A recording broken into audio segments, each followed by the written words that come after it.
At the beginning of October 1851, the exhibition was declared officially closed, and the problem then arose of what to do with the Crystal Palace. Here we have another caricature showing the dispersion of the work of all nations, steam engine, but also elephants and all kinds of other things, leaving the Crystal Palace to return home.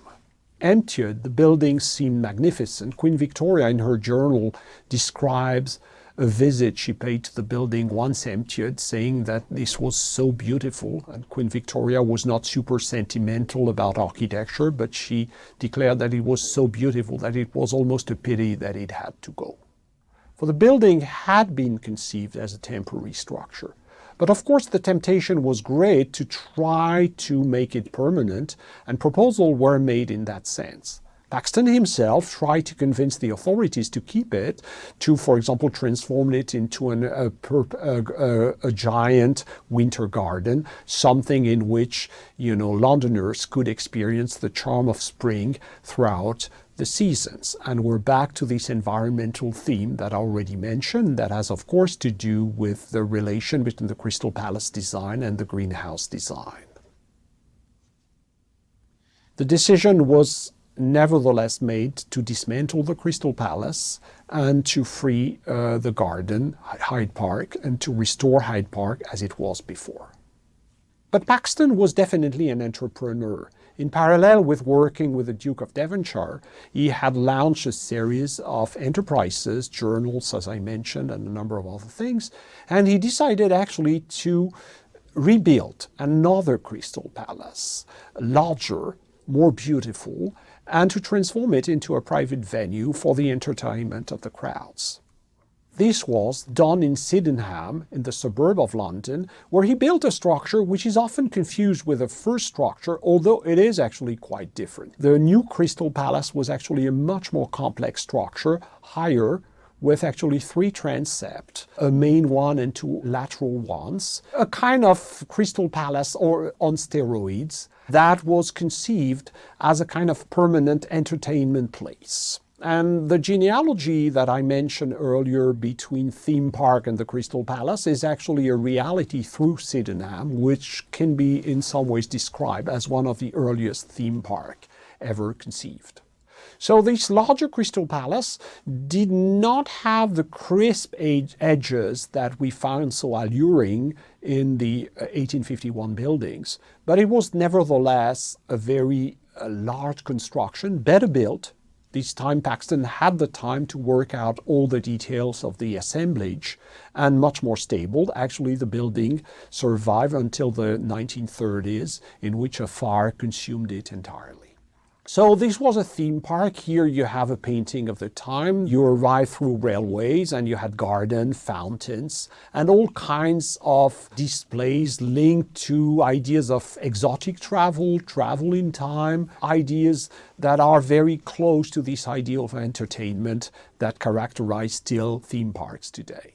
Inside the Sydenham Crystal Palace, one found a mix of plantations, statues, etc.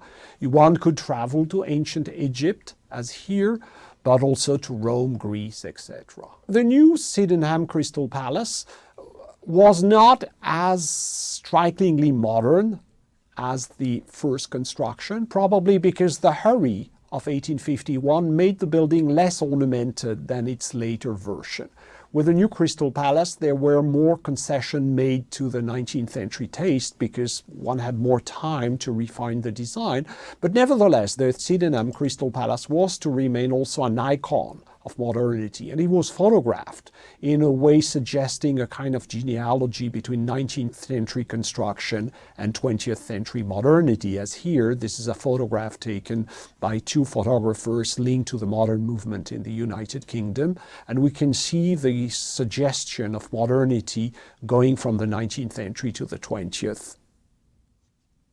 1851, the London Great Exhibition. The first of a series of events that rhythm the life of the second half of the 19th century. The Crystal Palace was the first of a series of monumental construction that marked the epoch of World Fair. This was rapidly an international phenomenon. America, for example, had an exhibition in New York a few years after the London exhibition. This is the New York Crystal Palace, actually quite an intriguing structure with this central dome, but pretty much based on the Crystal Palace idea. Nowhere were a world exhibition as important as in Paris. Paris became the capital of world exhibition during the second half of the 19th century, with exhibition in 1855, 1867, 1878, 1889, 1900. Here we have the 1867 exhibition, which is also the last Parisian exhibition to be hosted mostly in a single giant building. A much more complex pattern, this giant oval, than the initial Crystal Palace, but still following the idea of a world inside a building. Later exhibition would explode the single building into a series of massive pavilions, but this is another story. What's the meaning of all that? Probably, of course, these ideas of technology, progress, human industry, all these things we've seen.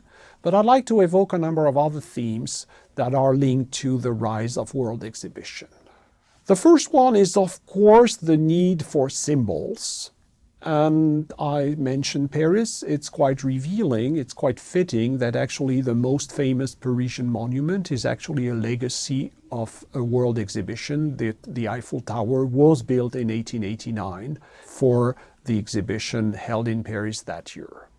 Technology remained throughout the 19th century a major theme of world exhibition, where the largest building of the 1889 Parisian exhibition was not actually the Eiffel Tower, but the Great Gallery of Machine, which was actually the largest gallery of that type ever built. We often keep in mind the trusses and the ballet, once again, of iron pieces, but one must not forget the ornamentation and the intricate link between ornament and structural performance that characterized world exhibition. World exhibition were super ornamental because this was also provided an opportunity to try to re-articulate art and technology, architecture and engineering, ornament and structural expression. This is actually the entrance of the Great Gallery of 1889, and as we can see, this is very different from the black and white picture we're often provided with. World exhibition also provided a way, because they became much more complex urban venues, almost like districts in the city. They provided gradually an opportunity to rethink not only of industry, but also of the city that hosted the exhibition. For example, the Chicago 1893 exhibition provided an opportunity for American urbanists and architects to test ideas that would later give birth to the City Beautiful movement. It is well known that the Burnham Plan for Chicago owes something to this seminal experience, as if the city itself was becoming a giant exhibition. I've said a number of times throughout this presentation that the Crystal Palace was mythical. Part of the paradox of history of architecture is that it feeds upon the concrete, objective relation between a building and its period, between a building and the social and political forces of the time. But history of architecture feeds also upon myth, because architecture is not only a question of materiality, it's inseparably about materiality and imagination. From that perspective, the Crystal Palace is definitely a very important moment. For this building actually was for a very short period, at least for the 1850, for its 1851 avatar, a material reality. It remained for a much longer time, probably until today, an important landmark in our architectural imagination.